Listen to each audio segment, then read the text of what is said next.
Unsur-unsur yang terdapat dalam pembuatan media pembelajaran. Yang pertama, kesederhanaan. Nah, maksudnya secara umum kesederhanaan itu mengacu kepada jumlah elemen yang terkandung dalam suatu visual. Jumlah elemen yang lebih sedikit memudahkan siswa untuk menangkap dan memahami pesan yang disajikan oleh visual itu. Kata-kata harus memakai huruf sederhana dengan huruf yang mudah dibaca dan tidak perlu beragam dan dalam tampilan visual. Kalimat-kalimat harus ringkas tetapi padat dan mudah dimengerti. Yang kedua, keterpaduan. Maksudnya keterpaduan mengacu pada hubungan yang terdapat di antara elemen-elemen visual yang ketika diamati akan berfungsi secara bersama-sama. Elemen-elemen itu harus saling keterkaitan dan menyatu sebagai suatu keseluruhan sehingga visual itu merupakan suatu bentuk menyeluruh yang dapat dikenal, dapat membantu pemahaman pesan dan informasi yang dikandungnya. Yang ketiga, penekanan. Maksudnya konsep yang disajikan memerlukan penekanan terhadap salah satu unsur yang menjadi pusat perhatian siswa. Dengan menggunakan ukuran, hubungan-hubungan perspektif, warna atau ruang, penekanan dapat diberikan pada unsur yang terpenting. Yang keempat, keseimbangan. Maksudnya bentuk atau pola yang dipilih sebaiknya menempati ruang penayangan yang memberikan persepsi keseimbangan meskipun tidak seluruhnya simetris. Keseimbangan yang seluruhnya disebut keseimbangan formal dengan penampakan dua bayangan visual yang sama dan sebangun yang cenderung tampak statis, sedangkan keseimbangan informal tidak seluruh sistematis yang memberi kesan dinamis dan menarik perhatian. Yang kelima itu bentuk. Mengapa harus bentuk? Bentuk yang aneh dan asing bagi siswa dapat membangkitkan minat dan perhatian mereka. Oleh karena itu, pemilihan bentuk sebagai unsur visual dalam penyajian pesan sangat-sangat perlu diperhatikan kembali. Langkah-langkah pembuatan media pembelajaran. Yang pertama, menganalisis kebutuhan dan karakteristik siswa. Kebutuhan dalam proses belajar mengajar adalah kesenjangan antara apa yang dimiliki oleh siswa dengan apa yang diharapkan. Contohnya, jika kita mengharapkan siswa mampu membandingkan proses perpindahan kalor dengan cara konduksi, konveksi, dan radiasi, setelah kita menganalisis kebutuhan siswa, maka kita juga perlu menganalisis karakteristik siswanya, baik menyangkut kemampuan pengetahuan atau keterampilan yang telah dimiliki siswa sebelumnya. Cara mengetahuinya bagaimana? Bisa dengan tes atau dengan cara yang lainnya. Langkah ini dapat disederhanakan dengan cara menganalisa topik-topik materi ajar yang dipandang sulit dan karenanya memerlukan bantuan media. Pada langkah ini sekaligus pula dapat ditentukan ranah tujuan pembelajaran yang hendak dicapai, termasuk rangsangan indera mana yang diperlukan, audio, visual, gerak, atau diam. Contoh, melakukan identifikasi kebutuhan karakteristik anak. Siswa SD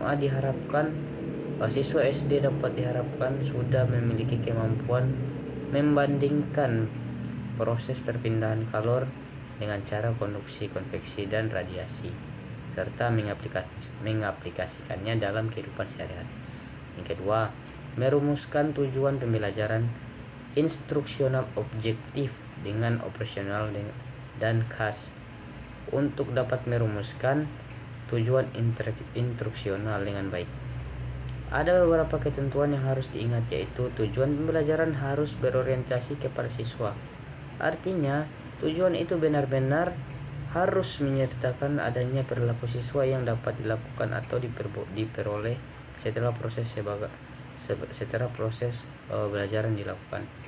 Sebagai tujuan pembelajaran hendaknya memiliki 4 unsur pokok yang dapat kita arunkan dalam ABCD: audience, behavior, condition, dan degree penjelasan. Dari masing-masing kompeten tersebut sebagai berikut.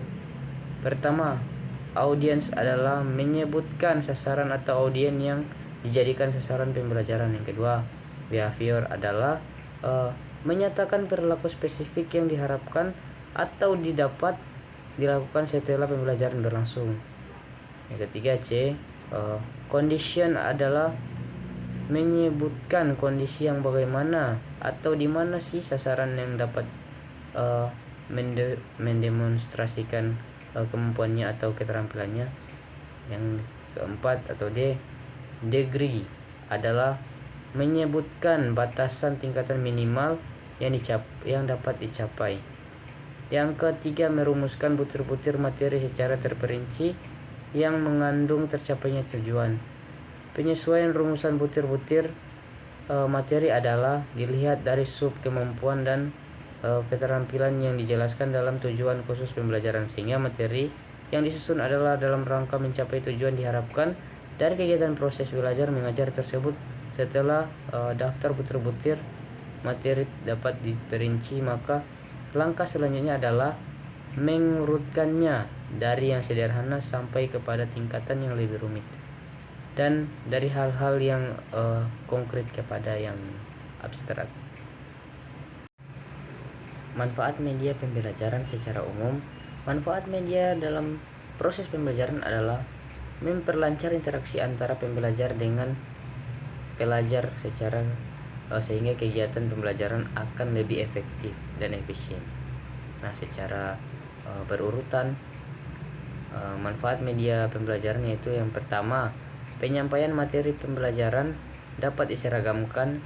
Setiap pelajar mungkin mempunyai penafsiran yang berbeda-beda terhadap suatu konsep materi pembelajaran tertentu.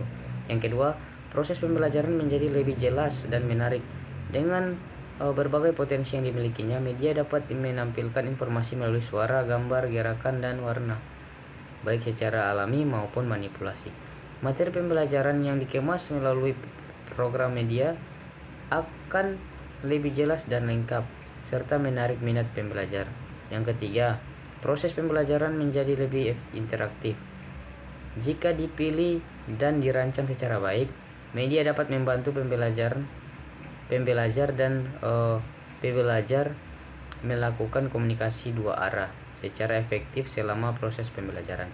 Yang keempat, efisiensi dalam waktu dan tenaga.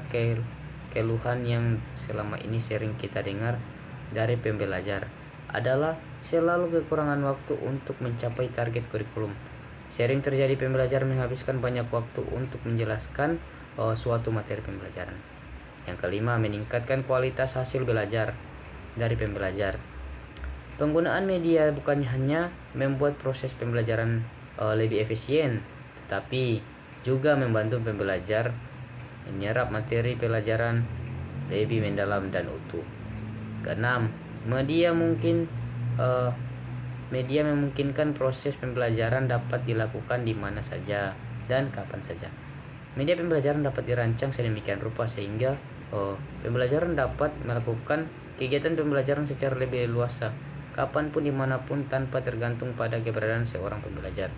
Yang ketujuh, media dapat menimbulkan sikap positif pembelajaran terhadap materi dan proses belajar.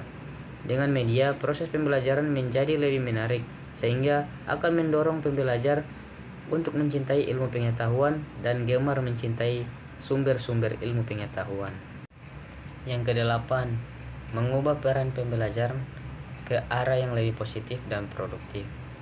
Dengan memanfaatkan media secara baik dan benar, seorang pembelajar bukan lagi menjadi satu-satunya sumber belajar bagi pembelajar. Media dapat membantu dan yang terakhir, media dapat membantu mengatasi